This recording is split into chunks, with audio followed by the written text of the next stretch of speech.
I'm Ken Fowler. I'm the Managing Director of JobPrep, Prepare for Your Next Job. JobPrep is a series of 4 training courses that you can use through various times in your career. The first one is about the resume, the second one is the interview, this one is the pay rise, and the final one is the promotion. So this 10-chapter training session is on how to ask for and successfully obtain a pay rise. Now, to start with, I just want to explain something to students that are doing this course. An employer would much rather have someone come in with a well-documented, well-presented request for a pay rise than have them come in with a letter of resignation because they're leaving to go and get more money elsewhere. As employees, you have intellectual property in your heads that we want to keep within our business. You have personal relationships with our clients that we want you to keep within our business. And that doesn't just automatically mean that you can get a pay rise, but if you do a number of other things, you can ask for one probably on an annual basis and you'll deserve it. So, the thing to remember though when asking for a pay rise is that this isn't personal. To you it's personal, but for me as an employer, it's a business transaction. I want to try and get the best possible employee I can to work within my business for as reasonable about price as I possibly can. So for you it's personal, but remember, it's a business transaction, so you should treat it as one. This is a pay rise. Asking for a pay rise is a great opportunity for you to sell yourself to your employer once again, knowing that you're safe because you've already got the job. So there's no fear that goes on there. The other thing to remember, of course, is that companies do expect to renegotiate people's salary packages from time to time. So this won't come out of the blue, it is to be expected. And you also have to remember that the squeaky wheel will get heard. If you don't ask, don't sit back and think that they're suddenly going to walk in one day and say, hey, I'm giving you a pay rise. It probably won't happen.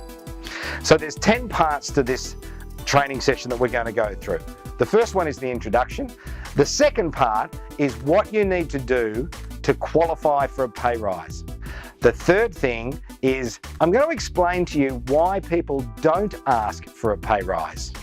The fourth chapter is should you need to threaten to leave to get a pay rise? We'll talk through that.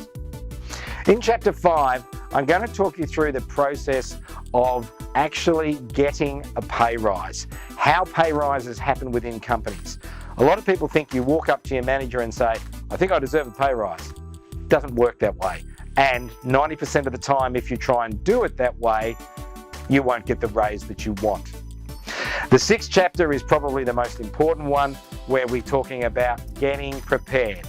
So this is where you get all your ducks in a row to make sure that you have a strong, confident, well-prepared professional request to take to the person that can actually give you the wage rise, the pay rise.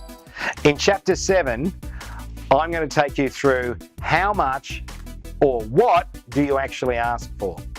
A lot of people just ask for an increase in their salary, but you can also ask for extra leave. You can also ask for variable time. You can also ask for different vehicles. You can ask for different locations, different offices, different training. There's a whole myriad of things that your employer can provide to you, which can be of value to you and are included in your remuneration package. In chapter 8, I'm going to talk you through how to actually ask for a pay rise. So in simple terms, this is what comes out of your mouth when you're in the meeting asking for more money or whatever else you want. Chapter 9, this is where it gets a bit tricky. I'm going to give you all the reasons why you won't get a pay rise. Now, interestingly enough, most of these reasons have nothing to do with you. They're the excuses that the companies come up with on why you're not going to get a pay rise. And if you understand what those excuses are, you can basically be expecting them and have some sort of rebuttal so that you can get the best possible outcome from your request.